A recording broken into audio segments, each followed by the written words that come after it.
On commence tout de suite ce Lex Inside. On va parler du projet de loi de finances 2026 et des mesures qui concernent la fiscalité du patrimoine avec mon invité Olivier Jeanneret, avocat associé chez Duroc Partners, également membre du Cercle des fiscalistes.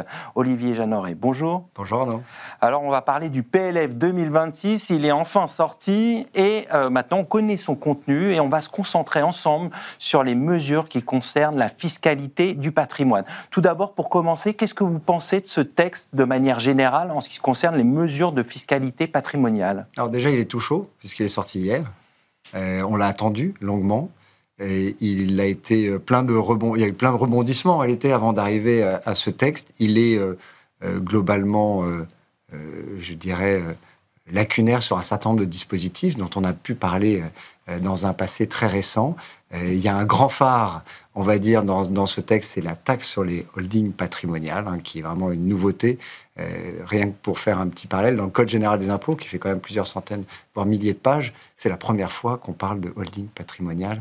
Ça sera la première fois où cette occurrence du terme apparaîtra. Donc c'est vraiment une grande nouveauté là-dessus. Après, il y a un point un peu particulier autour des retraites et de l'abattement de 10% qui a été repris.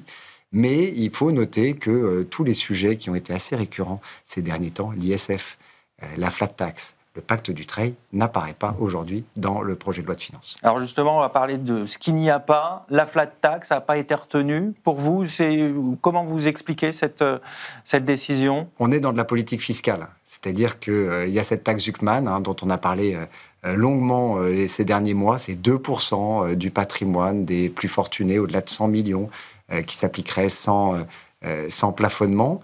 Et le gouvernement n'a pas souhaité l'avoir, mais avait besoin d'avoir le Parti socialiste à ses côtés. Donc ils ont travaillé une nouvelle taxe, vraiment sortie du chapeau, cette taxe sur les holdings patrimoniales, quelque part pour contrecarrer toutes celles et ceux qui, au lieu de se distribuer les liquidités des holdings et donc de payer la flat tax, les conservent au niveau de leur holding et les réinvestissent à ce niveau-là. Donc voilà, ça a été cet objectif-là qui a quelque part occulter toutes les autres mesures, puisque c'est celle-ci qui est censée embarquer le Parti socialiste dans les mois à venir. Alors justement, on va venir sur cette taxe sur les holdings patrimoniales. Comment ça fonctionne concrètement ?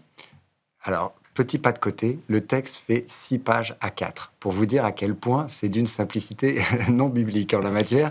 C'est-à-dire qu'on est quelque part dans une grande complexité textuelle. Comment ça va fonctionner ?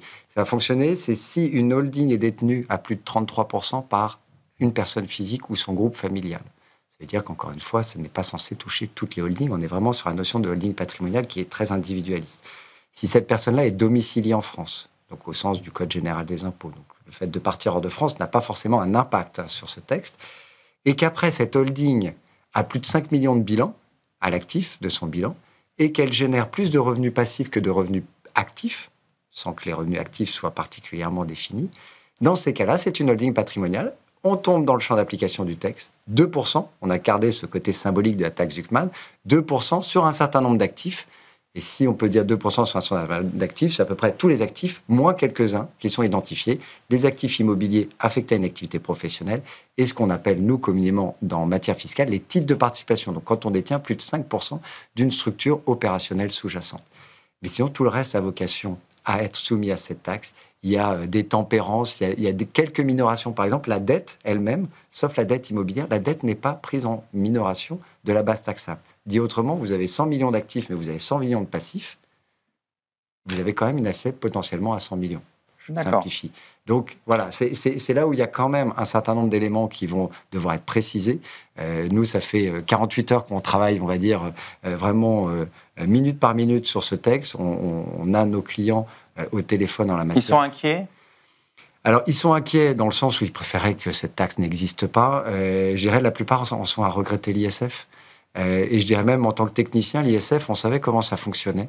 Là, on ne sait pas comment ça va fonctionner parce qu'encore une fois, le texte fait 6 pages, mais il a encore beaucoup de lacunes. Donc, vous attendez des précisions de l'administration fiscale ? Il va falloir discuter avec l'administration fiscale, je dirais, une fois que le texte sera définitif. Et c'est important de le noter, c'est qu'on a un gouvernement aujourd'hui... Il va y avoir des débats parlementaires. Voilà. Et après, un gouvernement, on ne sait pas... Voilà, déjà, on a un gouvernement aujourd'hui, faut-il encore qu'il soit là le 31 décembre. 2, il a annoncé ne pas faire usage du 49.3, donc ça veut dire que ce texte a vocation à être complètement débattu à l'Assemblée. On sait que le RN avait un autre type de texte en tête. Horizon, LR, on avait encore un autre. Donc voilà, on est quand même dans des oppositions de style. Et après, faut-il que le texte soit voté au 31 décembre, parce que cette loi est censée s'appliquer, cette mesure, pour les sociétés qui clôturent au 31 décembre 2025. Donc si la loi n'existe pas, on sera forcément dans un décalage temporel. Et il faut garder aussi en tête qu'il y a un Conseil constitutionnel, il y a le droit de l'Union européenne.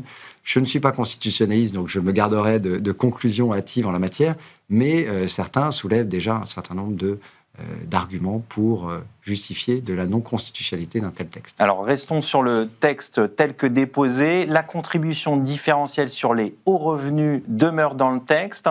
C'est exactement à l'identique de ce qu'elle était cette année ? Exactement à l'identique, jusqu'à son paiement, c'est-à-dire que la compte de 95% qui doit être due au 15 décembre est maintenue. Il faut savoir qu'elle a été reconduite pour une année. Elle n'a pas été reconduite indéfiniment. Et là, l'année dernière, ils avaient fait un texte pour une année précise, c'est-à-dire que sans mesure, sans acte positif du Parlement, cette taxe tombe d'elle-même. Là, de la même façon, elle a été reconduite pour une année. Donc, il va falloir se reposer la question, avec tous les débats que ça implique, l'année prochaine, de savoir s'il faut la reconduire encore une fois ou pas. Là, dans l'exposé des motifs, il faut savoir en tout cas le Bercy, quand elle a pris tous ces textes, elle a lié les deux. En réalité, c'est cette fiscalité des hauts revenus, des hauts patrimoines, elle a besoin de ces deux consonances, la taxe sur les holdings patrimoniales et la contribution différentielle sur les revenus, pour être efficace, soi-disant, parce qu'encore une fois, il y a une question de perspective, de rendement. Ça, c'est un point aussi qui est important sur la taxe sur les holdings patrimoniales. Il est attendu un rendement d'1,5 milliard. Aujourd'hui, avec quelques clients pour lesquels on a déjà commencé à avoir une analyse, je pense que cette taxe va avoir un rendement 3 fois supérieur. D'accord. Et d'ailleurs, c'est même à se demander, parce que si c'était 1,5 milliard, la perte, quand on est passé de l'ISF à l'IFI, était supérieure à 1,5 milliard. Donc encore une fois, pourquoi faire compliqué quand on peut faire simple ? Je dirais, je pose le débat. Alors, ça veut dire qu'on avait parlé ensemble sur ce plateau de la taxe Zuckman. Ça veut dire qu'elle est oubliée avec la contribution différentielle sur les hauts revenus, plus cette taxe sur les holdings patrimoniales. En tout cas, la position aujourd'hui, c'est que la taxe sur les holdings patrimoniales vient en substitution de cette taxe Zuckman. Ceux qui portent la taxe Zuckman dans leur cœur ne seront pas satisfaits, puisque dans cette taxe sur les holdings patrimoniales, il faut savoir que tout ce qui va être bien professionnel ou assimilé, même la définition est plus souple, puisque c'est titres de participation, c'est d'avoir 5% ou plus dans une société, là où le bien professionnel, c'est une consonance beaucoup plus large, c'est l'activité, c'est les revenus aussi d'activités qui en sont liés. Donc ça m'étonnerait qu'ils soient satisfaits in fine. Le but du gouvernement, à mon sens, c'est quand même de remplacer tous les débats autour de la taxe Zuckman par cette taxe sur les holdings patrimoniales. Pour finir rapidement, est-ce qu'il y a d'autres éléments à retenir de ce PLF 2026 en matière de fiscalité patrimoniale ? Alors, patrimonial pur, à ce stade, non, puisque comme on le disait, la flat tax n'est pas impactée, l'ISF n'est pas remis sur la table, le pacte du trade n'est pas discuté à ce stade, donc on peut l'écarter. Après, aujourd'hui, il y a quelques mesures, quelques niches fiscales qui sont retouchées. La principale, aujourd'hui, c'est celle de l'abattement de 10% sur les retraites, qui est remisé en lieu et place d'un abattement fixe de 2 000 euros par retraité, ce qui aurait un impact sur les retraites élevées en la matière. On va conclure là-dessus. Merci Olivier Jeanneret. Je rappelle que vous êtes avocat associé chez Duroc Partners, également membre du Cercle des fiscalistes. Merci Arnaud. Tout de suite, l'émission continue. On va parler politique et dialogue social.